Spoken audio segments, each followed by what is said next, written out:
All right. Hey, gentlemen. Hey, Raheem, can you broadcast it? Are you sharing to my page? Yes, sir. Yes, Okay. sir. All right. Did you have any problems sharing to my page? I'm going to do it right now. Okay. All right. Okay. We're waiting for Robin to get in here as well. All right. But we got Dion Harris, who is a great agent. Dion, how's your day going? Pretty good. Okay. Busy but good. Good to hear. Good to hear.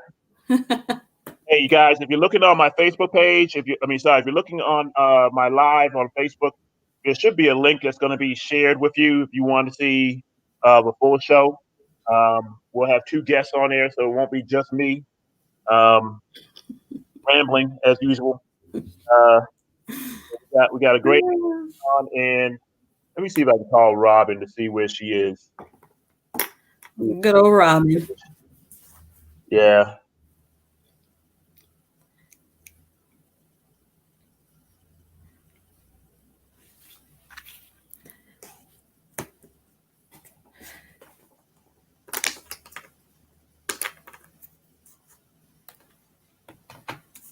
All right. Okay. Anybody on?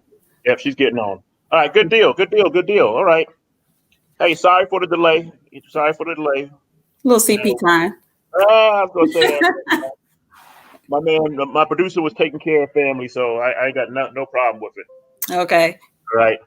Hey guys, again, it's James Peters with Keller Williams, and this is the radio. This is the radio hour. This is the real estate hour with James Peters, um, and like I said, I have a couple guests that are going to be joining us. One is a loan officer, Robin Hutchison. The other one is another agent that serves both the Nashville, Tennessee market and the Atlanta market. Um, and I've known her for years now. She's a great agent. Actually helped me when I got started in this game. You Don't you know, forget told me back when I was a pup in the business. it. You know, um, and have pointed me in the right direction. So want to share the love and get her on and just talk real estate. I mean, we're all in very um, seller orient. Well, I mean, sellers markets right now, and Nashville. That market is a lot different than Atlanta in terms of price points, but still the same type of activity. That houses are still selling all across the board. So, Dion, I'm gonna give you a moment to introduce yourself while we're waiting on Robin to join us. Okay, well, I am Dion Harris, a realtor extraordinaire. I am with eXp Realty. And like James said, well, first of all, James, thank you for having me and sharing me with your audience. I appreciate the invite. I'm a fan of the show. So thanks for for inviting me. But yeah, I serve Nashville and Atlanta, or as we like to say here in Nashville, Cashville, Tennessee. So the greater metropolitan area of Nashville. I have been a realtor for 7.5 years. We'll go ahead and round it up to 8. And yeah, I mean, even though this has been a tough year for many, a lot of people have stepped out on faith and decided to be homeowners. So my business here has been booming. So I just really want to thank all of my clients and friends and family for supporting me and for taking that leap to become homeowners this year. Yeah, yeah. Hey, you know what? I'm gonna jump on that spirit of gratitude. I'm so thankful that I got to serve 32 people this year, 32 families. I know that there are a lot of agents out here in the hot Atlanta area. So you didn't have to choose me, but I'm glad I was able to serve you guys and hope I was able to be a blessing to each and every one of you. At least the ones, those 32 families we either sold their homes or got them into a new home. New to them, maybe not necessarily new, but we got them into a home. Hopefully, it was the one that they wanted, and looking forward to helping more people in 2021. Robin, you are mute. Yeah, I was being respectful. So I was. There you go. So we did the introduction for one of my guests, Dion Harris, which is a realtor in Nashville and Atlanta. My other guest was able to join us here. We have Robin Hutchison in. Yeah. So again, if you're looking on my Facebook page, all you're going to do is hear their voices. But if you go to my page and you see there's a shared link, you can jump into the show and see us live. I'm gonna let Robin introduce herself, and go ahead, Robin. Tell my audience about yourself. Hey, everybody. Happy holidays. I'm Robin Hutcherson. I'm with Cardinal Financial and Hutch Homes Mortgage. Basically been in the business for mortgage related for 15 years. Dedicated to doing specific, helping people buy homes for the past 6 years. Just really enjoy helping people get into the home of their dreams. I love to educate first-time home buyers. So if you have questions, you don't know what you need to know, then I would love to help you out. All right. On that, for questions, I encourage you guys to dial into our show and ask questions. This is not just going to be everybody hearing me talk and hearing Robin and Dion chat. I mean, we love to handle some real live questions. The number is 678-381 1973. 678-381-1973. Here you got three real estate professionals here, serving multiple markets. We've seen a lot of scenarios. We've seen a lot of situations. Yeah. You know, that's what I love about real estate is that no two deals are the same. You know, fortunately or unfortunately, you know, I mean, everybody has their nuances. You guys chime in. Let me. Yeah, it's like a fingerprint, right? Every fingerprint is different. So even though the base of the transaction is the same, right? You have a buyer and you have a seller. Each one is different. Each loan process is different. Each search is different. Everyone, what they're looking for is different. But that's why I enjoy real estate, because it's never the same. No two transactions are the same. So just to touch on a little bit about what's going on in Nashville, it is definitely a seller's market, and it has been for quite a while. And I was a little bit surprised this year that it just, after everyone's, I guess, restrictions lifted around April or May, it just was a feeding frenzy. And sellers have been on top, as well as buyers, because I have seen some crazy low interest rates for my buyers. So it's just awesome. So I think that's what's added to just the frenzy of people trying to get out and buy and sell, just because sellers have more equity than they've ever had, and buyers have the lowest interest rates that we've ever seen. So it creates a perfect storm where everyone's trying to get out and be a part of it. And the disadvantage goes to those, I think. People tend to, when they feel uncertain, they want to wait.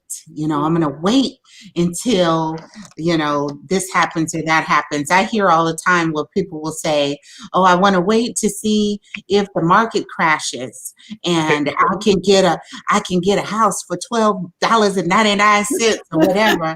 But what's not being considered is everything that would have to play into that to make that true. So if there's a flood of homes that are in foreclosure, then you have to think from the lender's perspective that it's going to become harder to purchase that home because they want to assume less risk. So when you are a buyer, you're wanting to buy a home, you want to wait until you can pick up one you think, you know, you're going to pick up one at half the price. You consider the situation that the country would have to be in for that to actually happen. And then consider what lenders would expect during that time. So now they don't want to take any risk at all. So they start to do things like add in additional down payments or lift, you know, the requirements for credit scores. So right now, people don't realize it's a perfect time to buy because the rates are so low. We don't have overlays to protect on, things that haven't happened yet. So it's the perfect time to get qualified and to find out what you need to know. If there are other stimulus packages coming down the line, then it's a good way to have that money and put that money into a down payment or into closing cost. So I would say right now it's just such a good time to buy. It's about using your resources to jump into the market right now. Right. And just to give you guys an idea of what the difference is between the market now and the market back, let's say in 06, 07, when everybody, and actually it was more like 08, 09, when everybody was grabbing, these low deals, right? Back then across the country, there was, I believe it was 3.5 million homes being listed. All right. Now, I mean, and they had an additional 2 million homes, new homes being built. All right. So that's almost 5 million homes in inventory, right? Where now there's only 1.5 million homes in inventory across the board. Right. All right. So in order to create that type of situation where, you said, okay, well, people may default or forbearance may take over. But what you're going to see is banks, they don't want them homes. They don't want your home. They rather have you pay it. So it's better for them to add those 3 months to the end of your mortgage. All right. And you continue to pay and keep your credit good, and keep you happy than have you walk away from it. The other thing is, like Robin was saying, there's a lot of inventory. I mean, there's no inventory. And so right now there's a lot of demand. So, first thing that's going to happen is, people who has their homes and say they're in default, they still have a lot of equity in that house. All right. Because prices have been so high, have been driven up. Right. So they're going to be able to cash out and, put that money in their bank before they default on it. All right. If they talk to any realtor, they're going to find that out.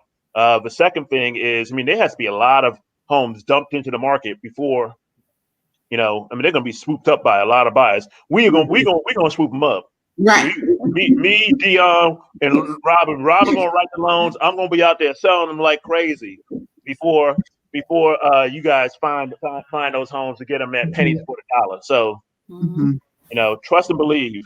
Right now is the awesome time to buy, just because the rates are so low. Because right now this is typically a slow period, in real estate. But if I give the last snapshot I got from FMLS, volume was up 37% in November, December, up 37%. Right, that's total dollars. Number of sales are up 21% month over month. All right. So, the activity's there. Now's a great time. Don't wait till it's too late to the market conditions change. You want to prepare yourself now. And preparing yourself means that if you're sitting in, if you're thinking you want to buy in 6 months, start building your team. All right. Start building your team. Right. So realtors and lenders, when you're in the home buying process, we're like doctors. We're like your medical professionals. When you walk into your doctor's office, it behooves you to tell him everything that's going on, him or her. All right. So we will help you with your individual scenario if you communicate with us. Right. If you don't, it could end badly. It can. Yes, and sometimes it does sometimes. Yeah. So, yeah, because I think that touches to your team. Between the three of us, we've seen all types of things, and those scenarios lend to learning what to do the next time something similar comes by. So having the experience is great. Another thing that I wanted to speak to is having strong realtors. because I do the lending side, I sometimes the two of you, and that's why it's important and why I want to touch on this, because I have a different approach than the two of you, because I can take time and do things. But from the realtor side, you got to be aggressive. You got to be aggressive and you got to make moves. So my job is to prepare you to be able to just take your pre-approval, and be ready to make moves. And your realtors are the ones that have to make those moves aggressively. And so I think people tend to get scared when James and Dion, when you guys are saying like, let's go, let's go, let's go. Then I hear from my side, like, oh, I felt like I was being pressured. No, you're not being pressured. You're getting the deal done. Like, the reason that you guys have been able to still do the business and win the deals that you win is because of your structure when you are getting the deals done. So I wanted to speak to that and let everybody know it's not a high pressure sale, like just trying to sell you something. But if you want it, then you have to be ready to get it, which is being pre-approved. And Right. then you have to be, concise about what it is you're looking for and what you want. So then you can go get it. Yeah. No, absolutely. Dion, you gotta. Yeah, I was just saying that's very important. And I was telling James earlier that I love buyers who are 4, 5, 6 months out, because that gives us plenty of time to I can get you to a preferred lender like Robin. She can look at your credit, look at your situation, look at income, see if you qualify and what you need to do to get the house that you want. And you have plenty of time. You're not stressed. There's no high pressure. So whenever that lease is up or whenever you're ready to move, it's boom. You say, hey, Dion, this is what I want. Let's go get it. I send you what you want. And to be honest, a lot of my clients will find their own house because they're looking 24 hours a day on every website, and they're sending me houses. And so that's kind of old days when I find you the perfect house. Most of my clients this year have found the house, sent it to me. My job is to get it for you, right? If you like the house, my job is to set it up as soon as it hits, get you out there, look at it, write the contract that's going to help you win that bid. Because to be honest, a lot of these homes hit the market and within hours there are multiple offers. Right. So my job is to make sure that you win above everybody else, get the house, have all your contingencies set, and you're good to go. And so when you're pre-approved and you have that letter ready, and I can just text Robin, hey, Robin, this is the house we want. Let's see those numbers. And then I can tell my client and we can write the offer and have it in the same day within an hour or so. You know what I'm saying? So it's very important. I think that's the part that you don't see on HGTV, right? You see them go out, they see 3 homes. I like this one. Boom, they have it. Oh, it's a happy ending. It's not quite that simple. It's a month. Sometimes it's a months-long process to get to that point. And so our job is to educate you on that. A really good realtor would do that. I know James and I do that, is we stress education. And we work with a lot of first-time buyers. So we take the time to talk to you and we slow walk the process before the offer sent. So when it's time to put in an offer, we can move fast and you know what's going on and there's no surprises.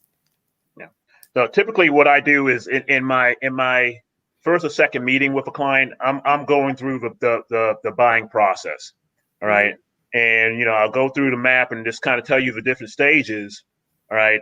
But the other thing is, again, if I'm meeting you 6 months out, I'm going to give you over to a lender, and they're going to have a laundry list. I'm going to give you over to Robin, and they're going to have a laundry list of things that they need to get done.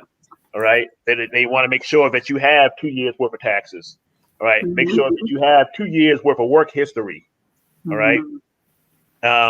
Make sure that your credit is looking good, and if not, then put you in a simulator so you can figure out where you want to be, what it's going to take to get you there.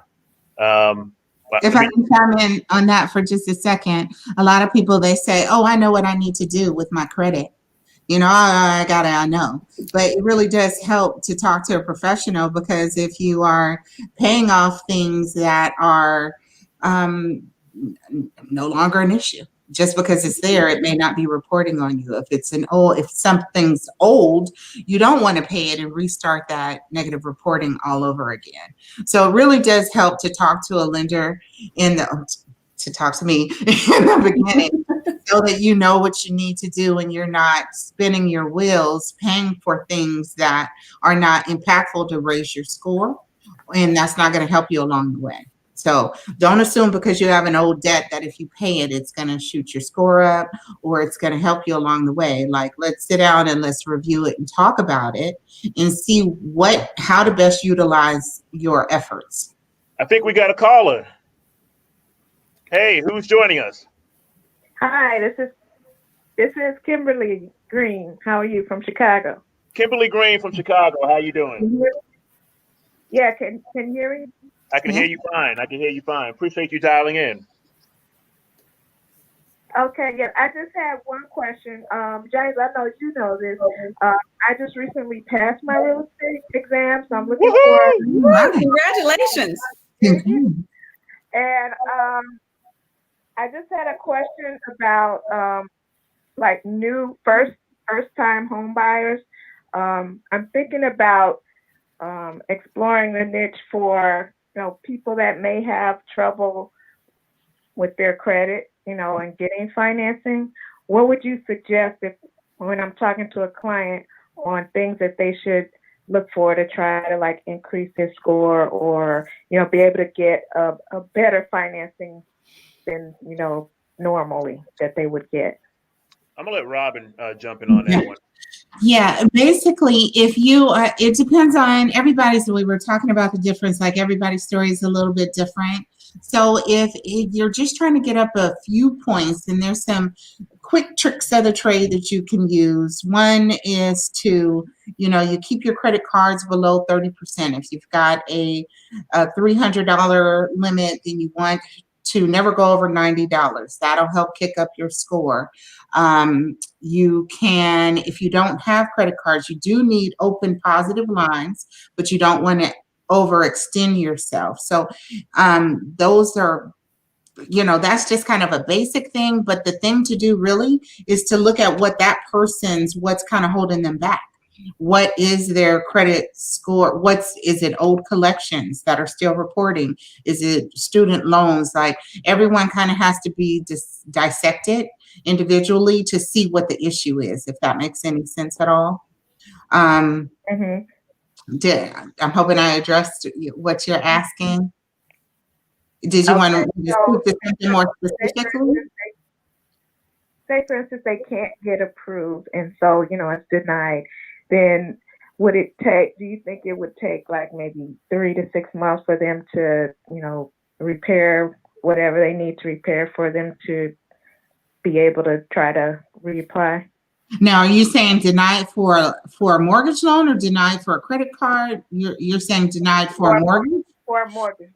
Okay, again, it's kind of individual. It depends on what the issue is, because there's a lot of reasons that you could be denied. You could be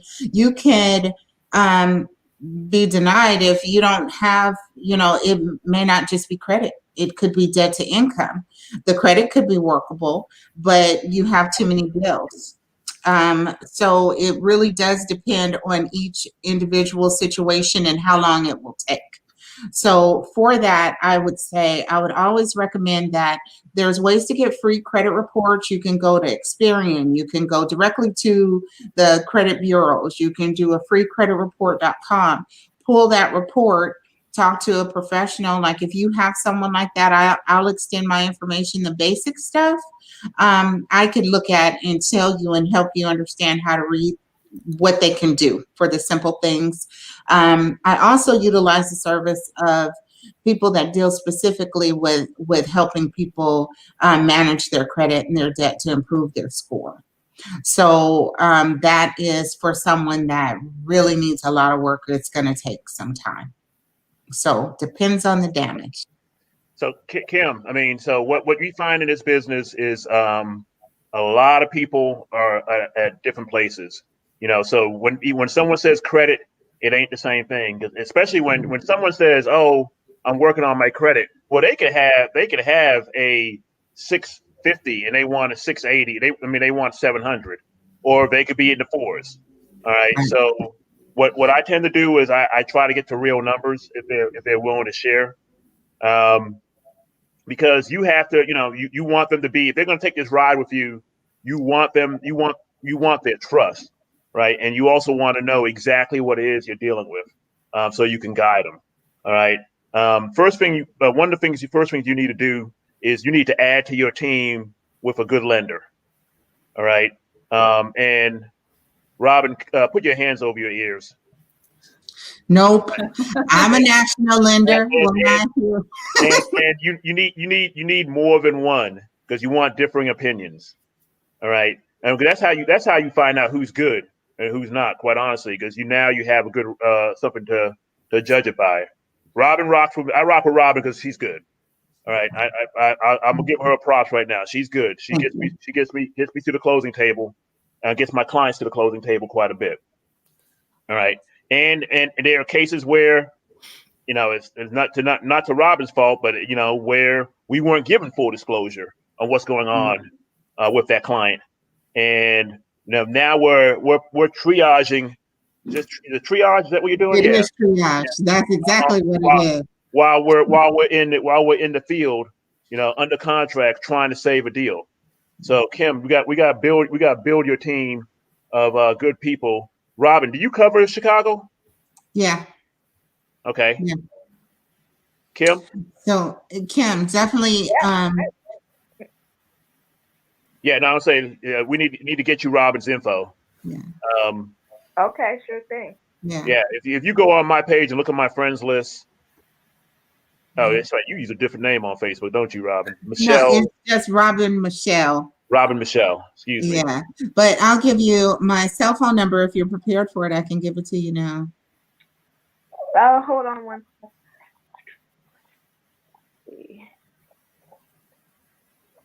It's 777-9311. Oh, never mind. Sorry.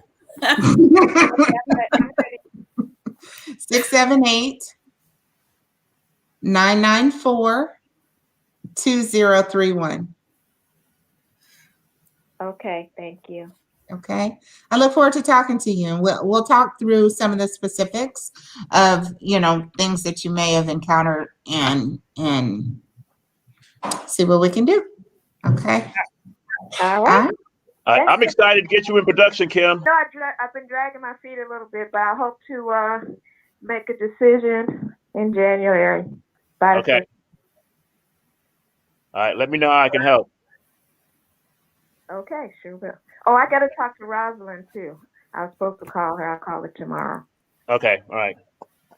Good deal. All right. Thank you, All right. everyone. Thanks for jumping on. Anybody else? If you got questions, you can join us at 678-381-1973. 678-381-1973. If you got a real estate question and you buy, sell, invest, thinking about the future, want to know what's going on. I think Robin actually reads tea leaves too. I don't, but I could. Dion got tarot cards. We'll tell your future. We're gonna. That's right. That's right. See a home. Yeah. In the future. But yeah, no, definitely we love the questions. We love the questions. Thanks, Kim. But if anybody else wants to jump in, 678-381-1973. All right, Robin. Well, Dion, we haven't heard from you in a while. Thank you. I don't know. I had a question for you. Senior. Well, I mean, I guess the market. I mean, it's funny because the market's been such a seller's market for so long. What are some of the tactics you use to get people in the home? Well, I'll give a little preview because I want you guys to have a consultation with me so I can tell you all the juicy stuff that I do to get my clients homes. But we touched on some of it earlier, being prepared. And then also another thing is contingencies. Contingencies are important. You want to have it to where it's going to make it easy for the seller to close when they want, but you have to structure it to where you're also protecting your buyer as well, right? So it's you need a professional to do that, and that goes along with new construction as well. People just automatically assume if you're getting new construction, you don't need an agent. You just go in there and go with whatever agent is there. But you do have to realize that that agent is working for the builder. They're not really necessarily there to represent your interests.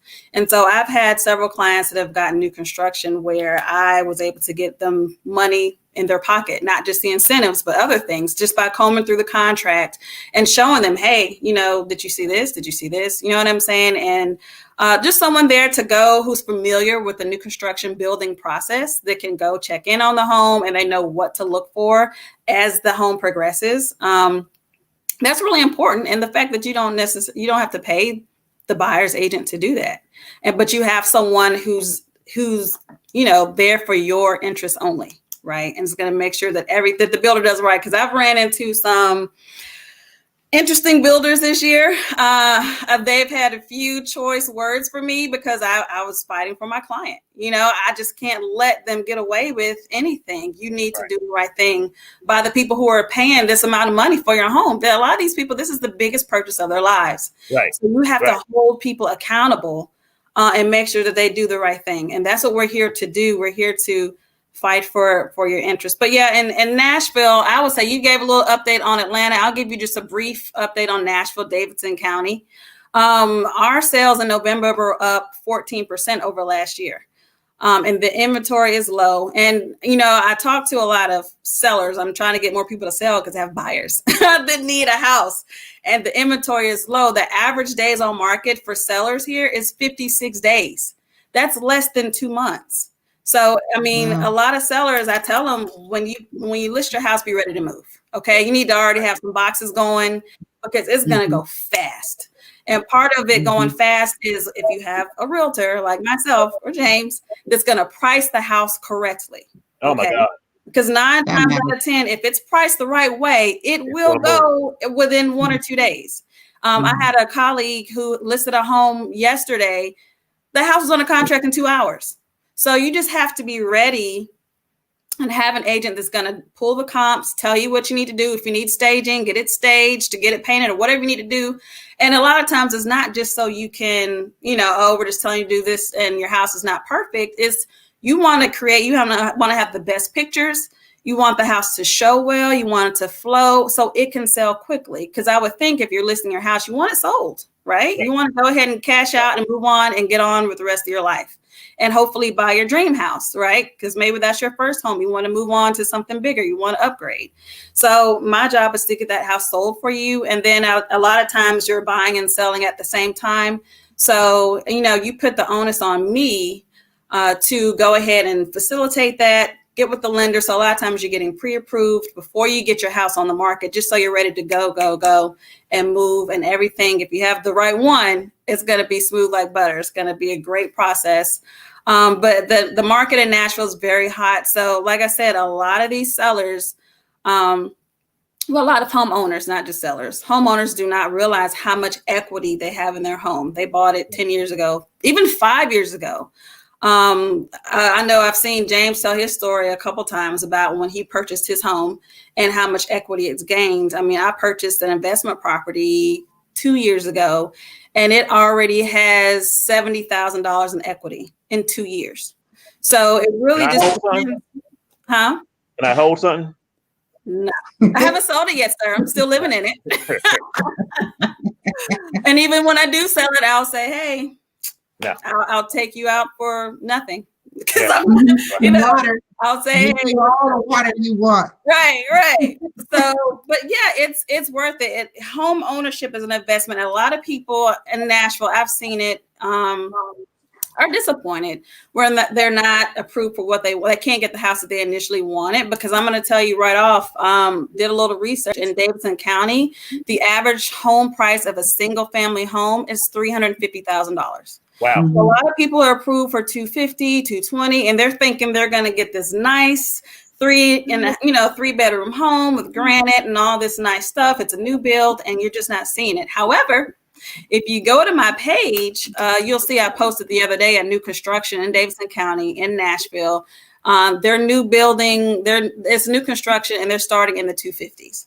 So if you want more information on that, like I said, a lot of my clients are approved for sub 300,000. That would definitely be something to get you going, because you don't necessarily have to have the biggest, best house for your first one, but the key is to own it, gain equity, and cash out in just a couple years, for maybe 3, 4, 5 years. You know what I'm saying? And get what you really want. You know, because if you're living in an apartment, you don't get that. You move out and you'll be lucky if you get your security deposit back. Right, exactly. Yeah. Right. Because the other part of that is maybe you don't even have to, just like you're saying, you buy a home for an investment.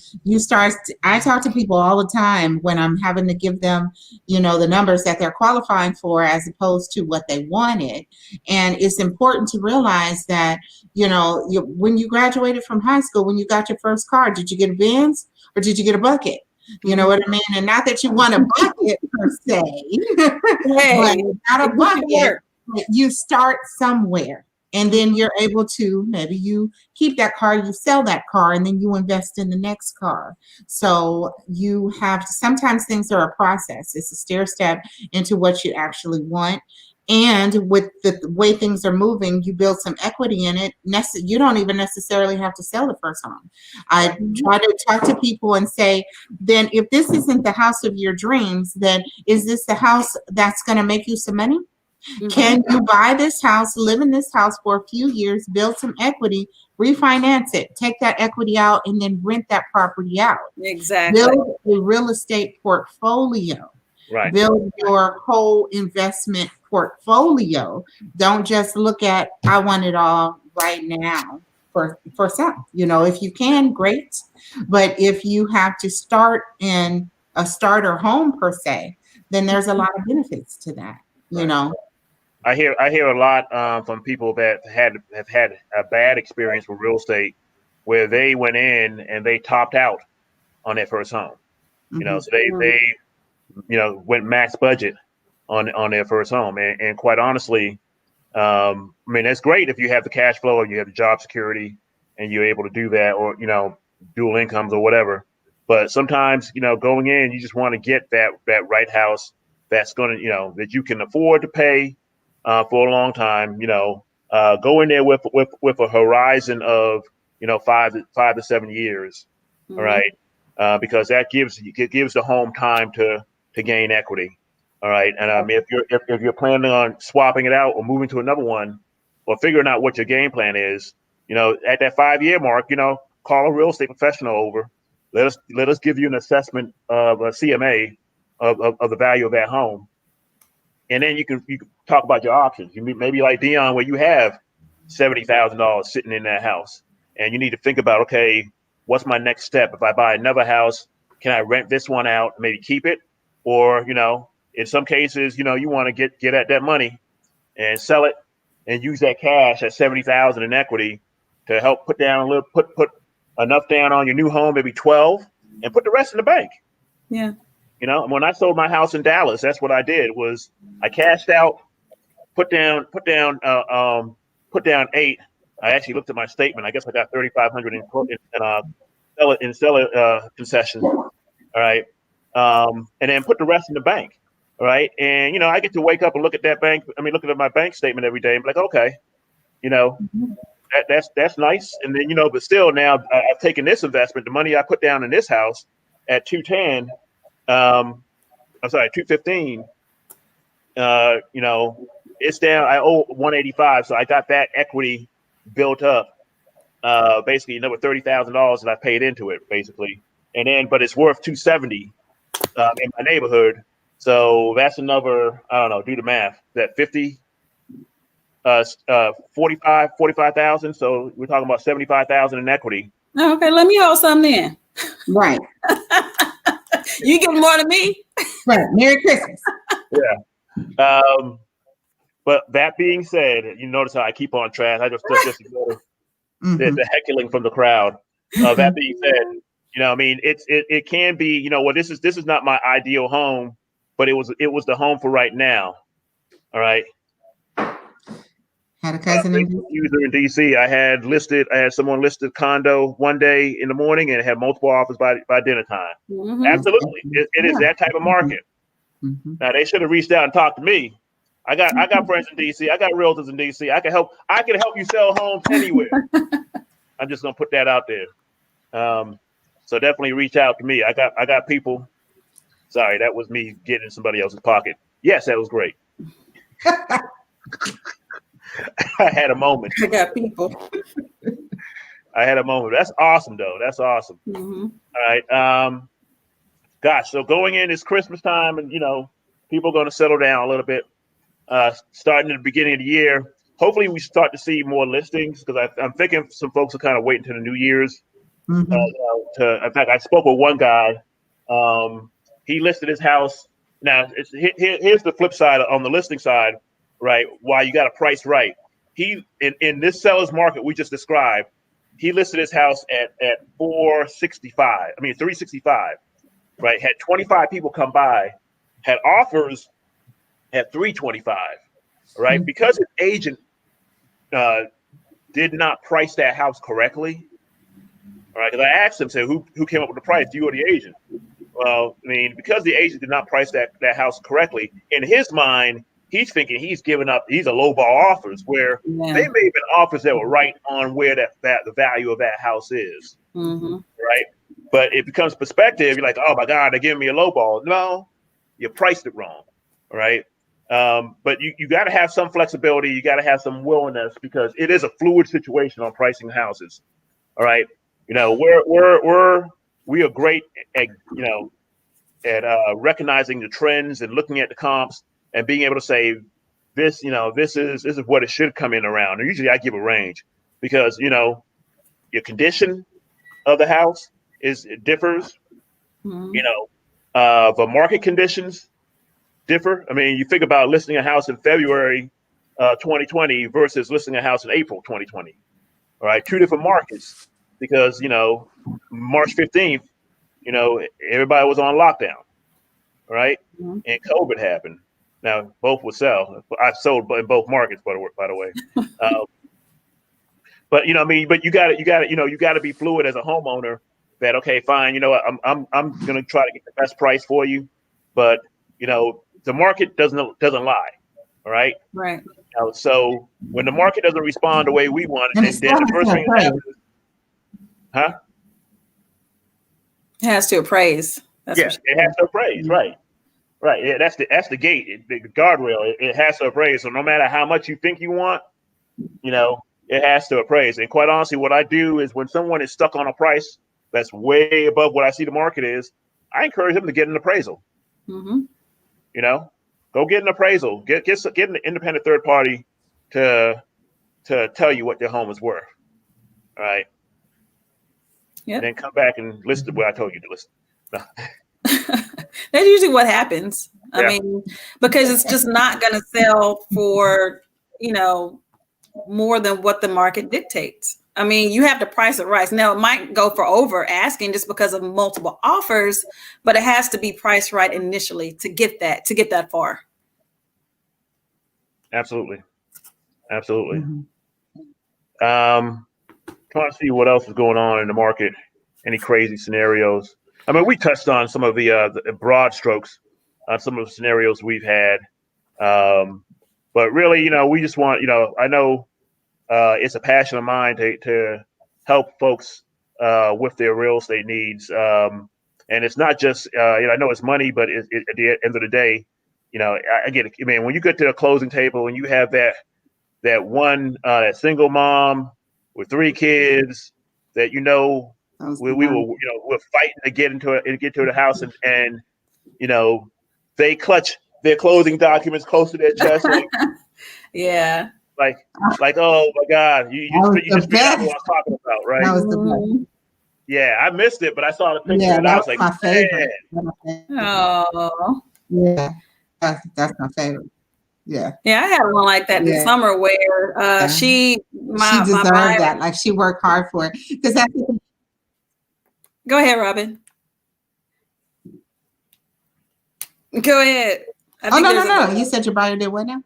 Oh, no. Well, I had a buyer who was her. Oh, yeah. I mean, I was just saying.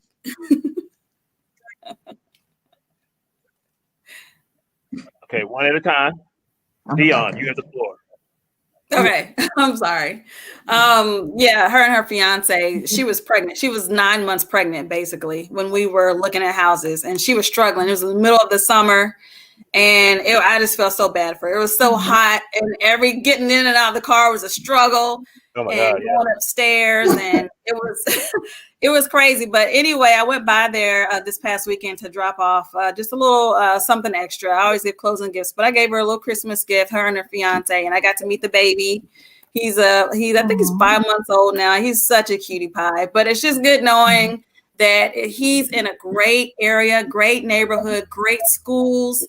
I mean, that house is perfect for their family. And so just seeing that I am helping the next generation, basically. These parents are doing this for their children and having something to give them stability. I mean, it's just a wonderful feeling. Yeah. I mean, one key stat. I agree. That's the best part. I was just saying, I agree. I think that's the best part. Like, to me, that's the best part. That's why I still go to closings. A lot of lenders don't go to closings. I go to closings whenever I can because I love just the end result. I love seeing them complete, the whole process and get the keys and the joy that comes along with it. I love when, especially pre-COVID, when people bring their children and then the children get to see the legacy of their Absolutely. parents. Robin, you're freezing. Generational wealth building. I'm freezing. You were freezing. You. Yeah. Oh.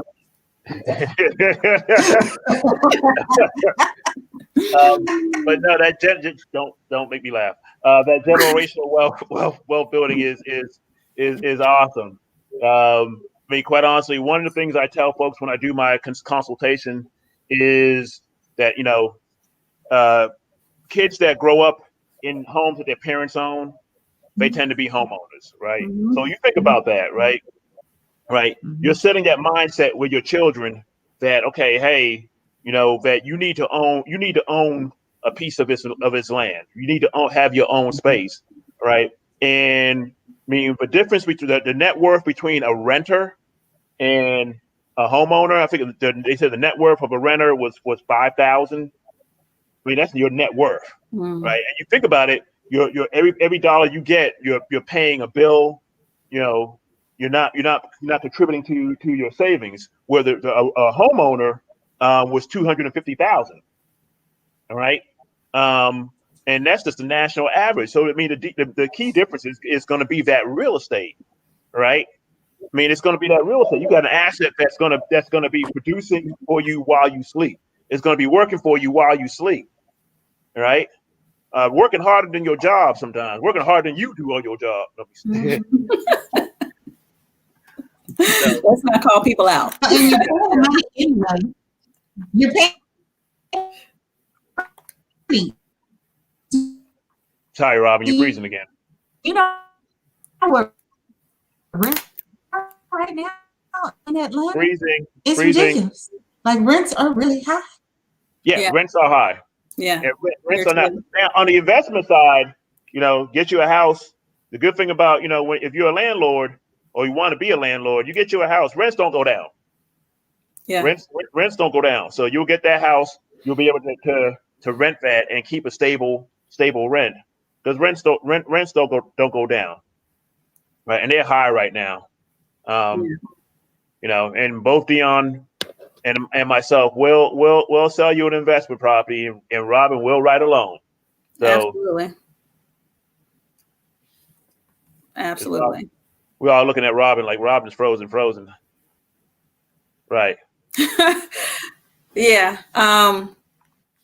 That's what I did. And speaking to, like I said, I'll tell a little bit of a personal story. I had to move further out because Nashville, like I said, the median home price is $350,000. So I had to drive a little bit further out to get my investment property. And that's what I did. I do what they call house hack. So I bought a duplex and I lease out one side. I have tenants and I live in the other.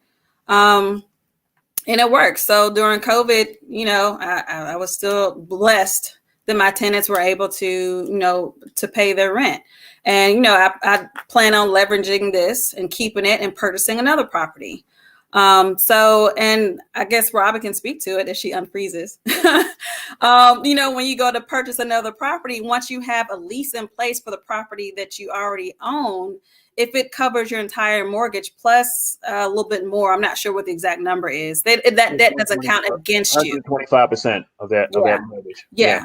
So that way, it's not like you have that whole mortgage does not count against you when you're trying to qualify for your next home. If you have a lease in place and it's rented out. Okay. So that's another thing that you can do. Just you might have to live a little bit further out to get the house that you really want, and that's okay. It's a short-term sacrifice, but investing in general is the long game, right? It's not a quick fix. You want to look long-term when investing in real estate. Absolutely. And now's a good time. Mm-hmm. Hey, Robin, you're back.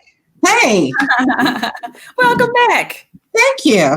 I had to leave and come back. I was like, oh no, I'm in this. Yeah, we missed your voice. I'm in this. Yeah. Hey guys, I'm tickled pink.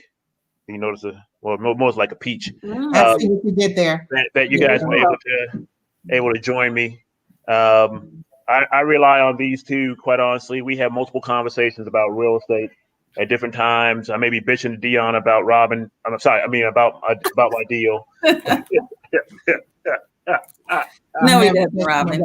I know, because I know. No, but and we me and Robin, we've been in the trenches for a lot of deals. Yeah. That we had a great year. Yeah, we did. We had a great year. Looking to grow 2021. 2021 is our year. This was like the practice run. Right. Right. 2021 is going to be the run to 72 units for me. We're going to sell 72 units. Yeah. So I'm putting it out there. I'm putting it out there. We selling 72 homes. I'm selling 72 homes. Let's go. 72. Let's go. 72. That's I'm shooting for 45. 72. Huh? Not 75. Not 70. But 72. James is a finance guy. There's a method behind it, I'm sure. Yeah. Why 72? Because 71 won't do. Okay. Fair. I want to sell 6 a month. Oh, okay. There we go. All right. It's time. Carry the point. Yeah. All right. I think that's right. Yeah. 6 a month. Yeah. But I will sell, look, I'm not going to be like 73, 74, 75. I'm like, no. I've hit 72 now. I'm done. I'm done. No. We won't have that. Yeah. All right. It's 7:00. I know we got on late. Hopefully next time. Let me see who was late. It wasn't me. It was you. It was not me. Okay. It was. Yeah. It was you. Well, I'll take the heat. I'll take the heat in terms of As you should. Mm-hmm. Wow. Take ownership. All right. Radio, Raheem. Hit us with that outro. And there you go. Wow, that was quick. Yeah. No outgoing music, man. Come on, man. There we go. Hey, thank you guys for joining us. Well, thanks for having me. Thank you. All right.